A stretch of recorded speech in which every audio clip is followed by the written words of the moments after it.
So with a Bachelor of Health Science, Naturopathy, and qualifications in Neuro-Linguistic Programming, NLP, Neural Emotional Technique, NET, and Emotional Freedom Technique, EFT, or tapping, Victoria O'Sullivan is a naturopath, mindset coach, and director of Vitalise Wellness, one of Australia's leading naturopathic clinics.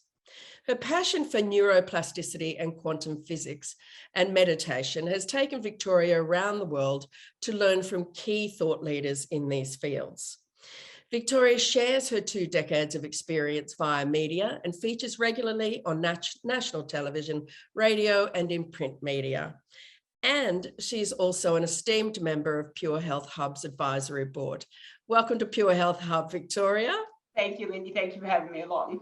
Oh, it's so great to chat to you finally. I feel like it's been a long time coming, and we're both reminding women what they should be doing. Sometimes we get a little caught up in our own businesses. Oh, absolutely. It's so good to have you here. Now, our backstories are often what points us in a specific direction in business or life. So what led you to a commitment to functional or preventative health and helping others achieve their overall well-being?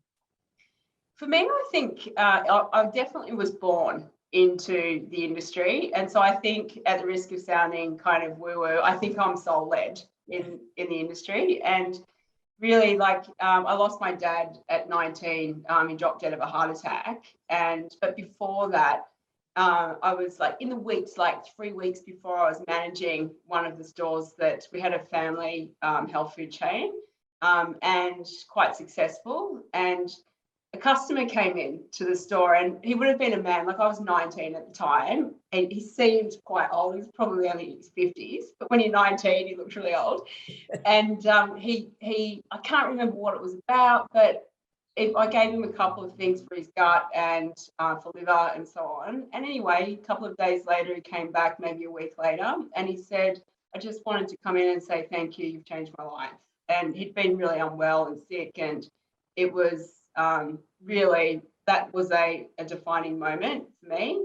And then, of course, I lost my dad, literally within a couple of weeks of that. I packed up, went traveling for 6 months, and then came back and decided that actually studying business at UTS wasn't my thing. And I went off to study naturopathy and get a Bachelor of Health Science. And the rest is history. Wow, that is a defining moment, isn't it? It's like that, well, sort of sounds like a sliding doors without trying to be awful, but yeah, so helping that man and the fact that he came back to thank you, and oh wow, that is a defining moment though, isn't it? And I think it's often these things that point us in a direction. So look, I think there's a lot of confusion around what the heck is functional and preventative health. Could you explain a little bit about that, the definition of those? Yeah, sure. So with disease and health, I like to think of it as there's 6 stages to the disease process. And the last 2 stages, stages 5 and 6, is where our existing medical model sits. And it's acute crisis care. And if you've collapsed a lung, or you've got a nasty infection, you're having a heart attack, you've broken a limb, that's exactly where you need to be. And then you'll get taken care of really well there. And they're looking for basically pathology, so things going wrong in the body. And if you don't have disease or pain in your body, then nothing's wrong. And so we're functional preventative health, which is an interchangeable kind of label, they both mean the same thing, is the first 4 stages. And it's varied. So for some people, it's people that are just invested in their health, and they want to basically make sure that their cognition and their mental alertness and concentration is really supercharged for their career, and they want to take care of their physical health. And then right down to looking at root causes. So taking thyroid as an example, with low thyroid function, they estimate that 10% of the population have it, and it's 94% of those have what's called Hashimoto's, which is an autoimmune condition. And with Hashimoto's, a lot of the women that actually come in to see us in the clinic basically have no idea that they even have an autoimmune condition. It's that they've just been diagnosed with this thyroid problem and they've been popped onto thyroxine. And so Hashimoto's, being an autoimmune condition, is not a thyroid problem.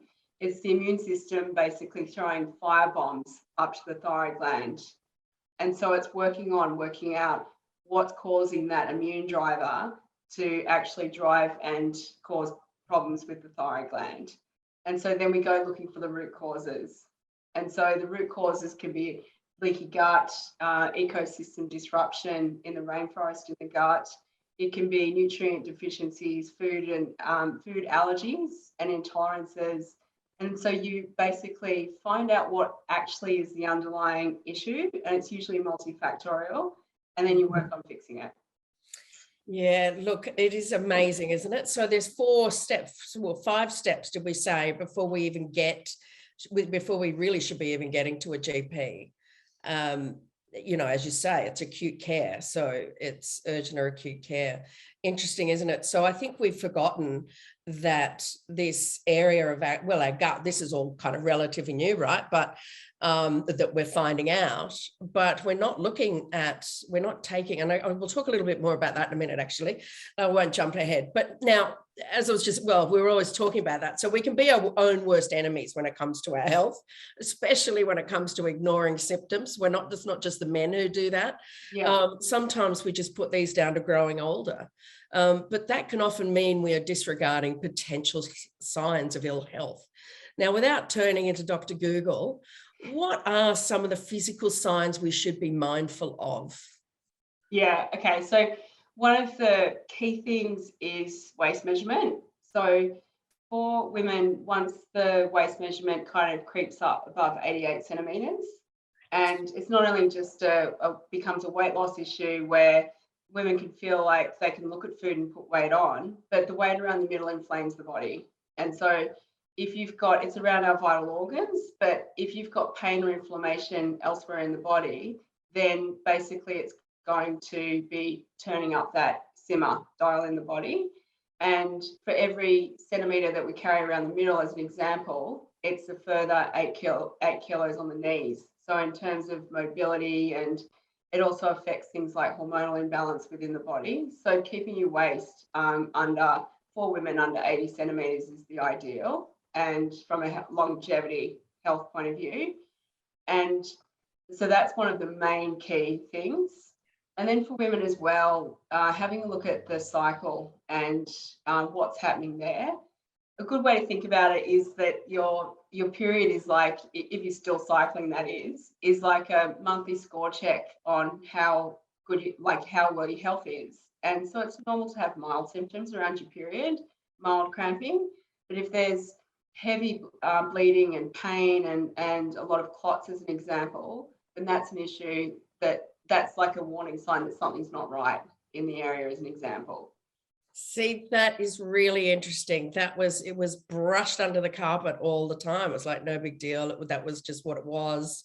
Wow, certainly for me, you know, I can only talk on my behalf, but I certainly know a lot of friends who also struggled with that. So to think that that isn't normal, and that we just a sign that we should be looking at it is amazing. That's great. That's it. Yeah, that's incredible. Sorry, go on.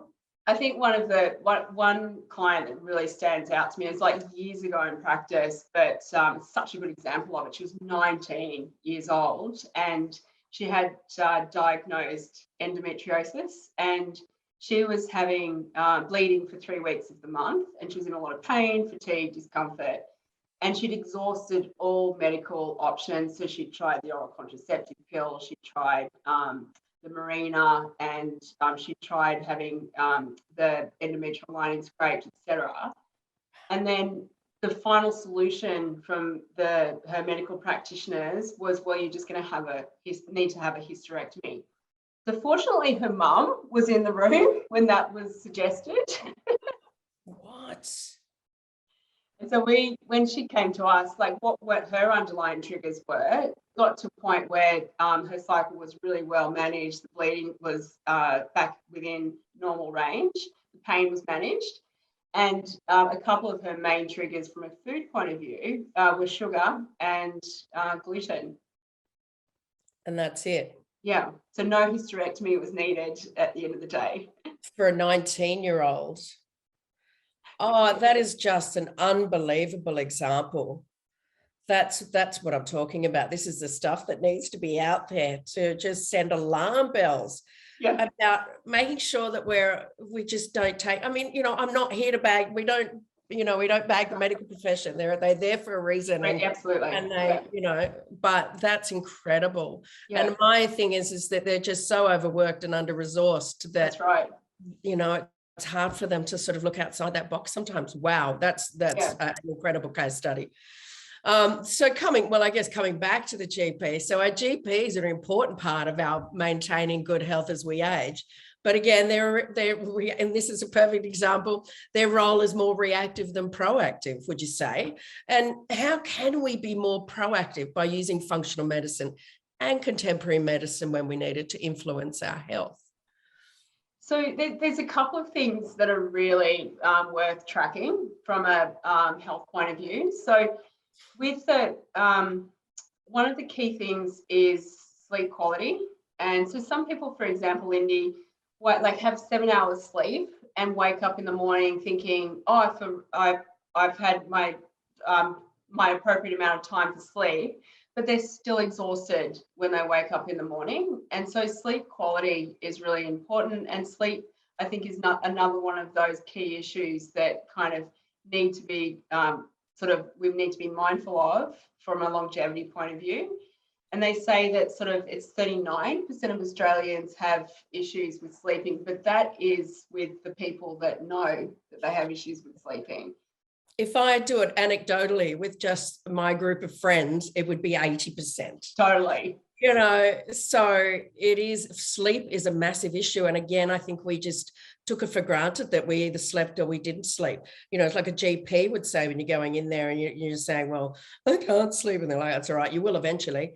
Yeah. Instead of sort of trying to, so sleep is is something we really should be focusing on, right? To make sure that we're getting quality.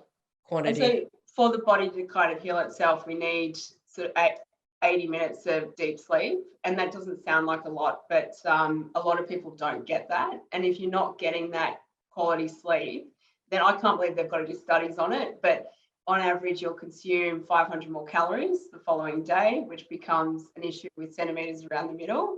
And then it's 55% better fat burning when you actually sleep at nighttime. So sleep is one crucial thing that you really want to own for your journey. And then also getting your macros sorted, Lindy, like making sure that you're being consistent with your food and not perfect.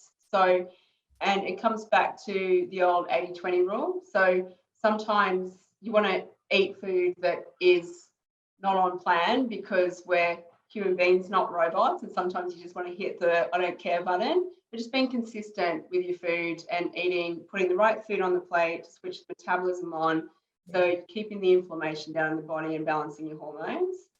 And then also with science saying basically now that if you get to 50 relatively unscathed, so with no major chronic disease occurring, then you'll live to be on 100.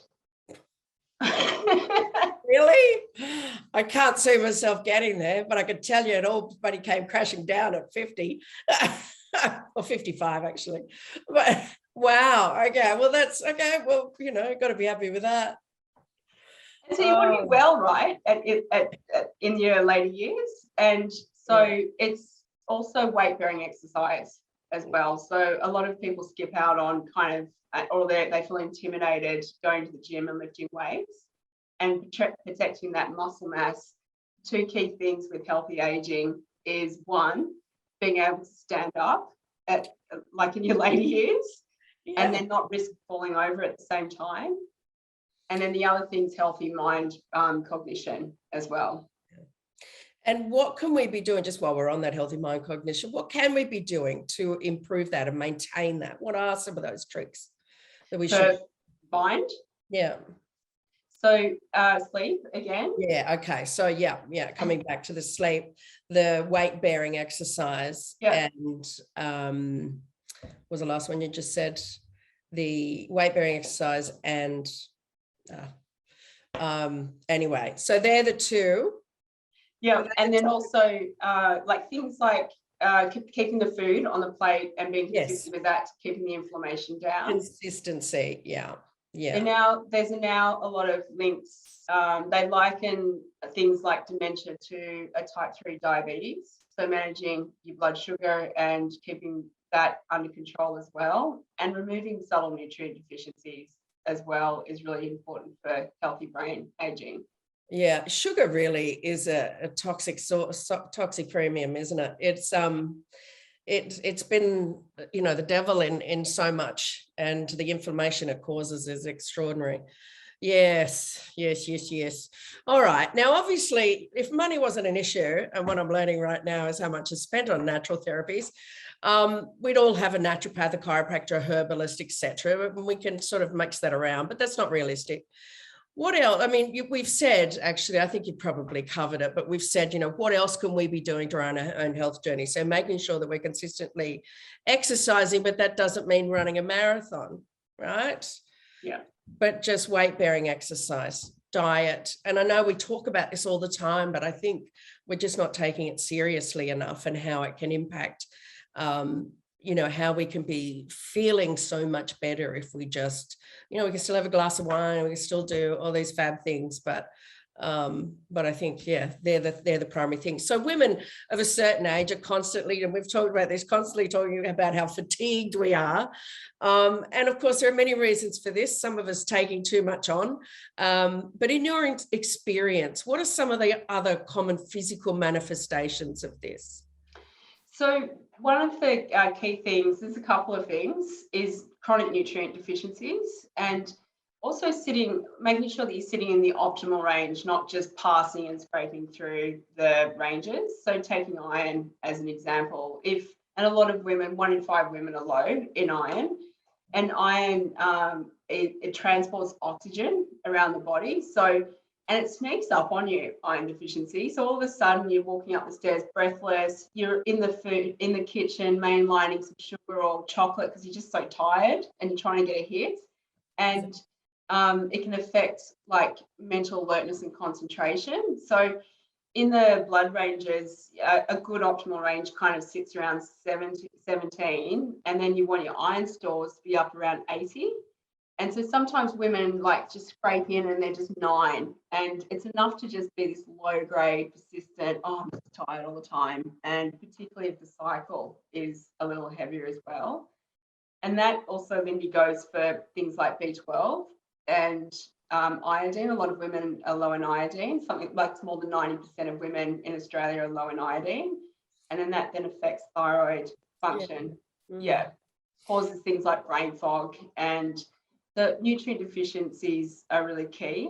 And then another really key thing is hormonal imbalance in women, and managing the cyclical fluctuations in the cycle. And a lot of women have quite serious PMS, sort of some from ovulation onwards. Yeah. So, and then that can cause things like mental fatigue, brain fog. And when you do the maths on it, if you've got a regular cycle, 4-week cycle, let's say, and for 2 weeks of the cycle you're feeling really out of it, that's for 6 months of the year. Yeah, exactly. Phenomenal amount of time. Yeah. I mean, some women sail through this, right? So, you know, it's not all women, and I don't want to paint us as, you know, but some of us really struggle with that. Struggle with it, yeah, exactly. Yeah, I mean, our hormones are the least amount of medical research conducted on female hormones, right? So we're only discovering this through people like naturopaths like yourself, who are, you know, so well qualified.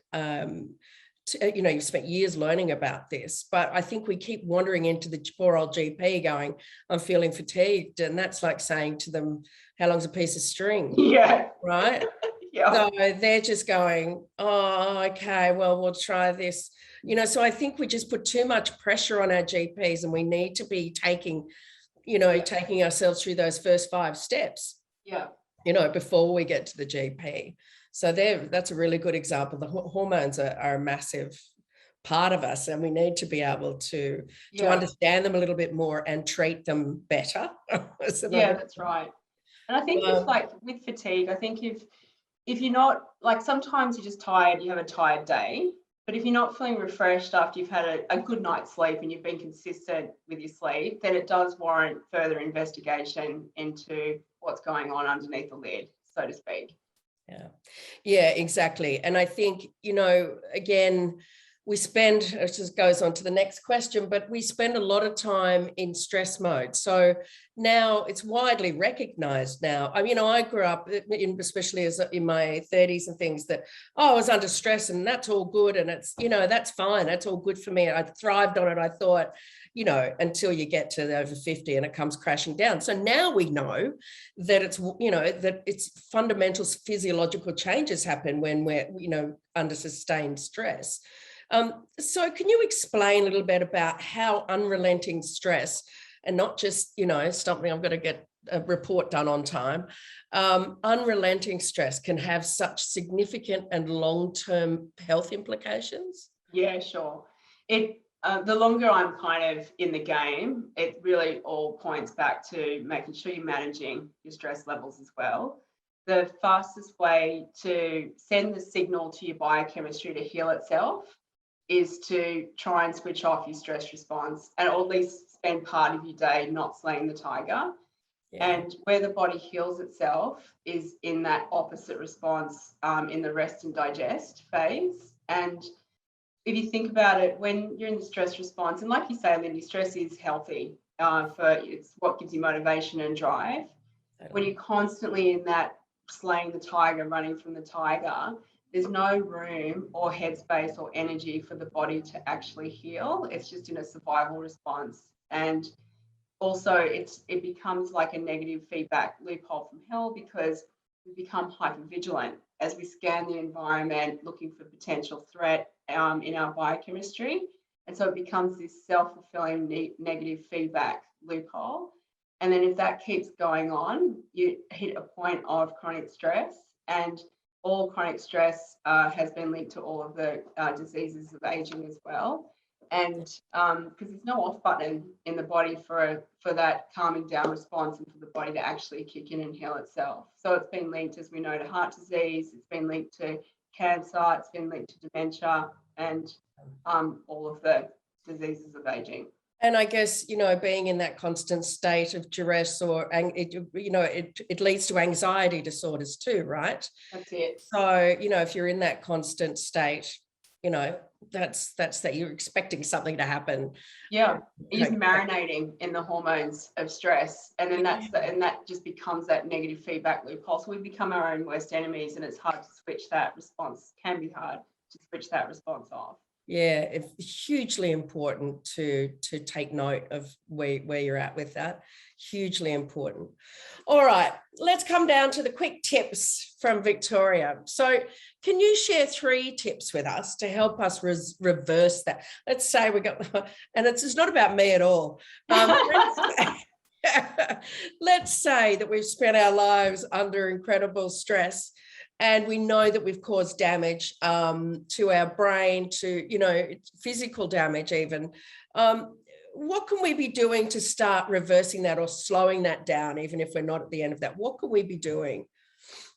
That's a really great question. And I guess a couple of tips would be, first of all, the fastest way to bring yourself back into the present moment is actually through your breath.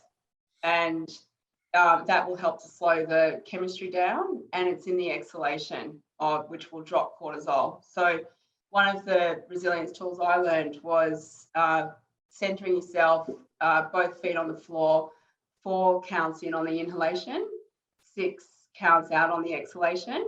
Yeah. Do that for 6 rounds, and then 6 counts in, 8 out for 6 rounds, 8 in, 10 out for 6 rounds, 10 in, 12 out, until you can't exhale anymore. And that very quickly brings you back into the present moment, and you're no longer in that state of hypervigilance and problem solving and catastrophizing the scenario.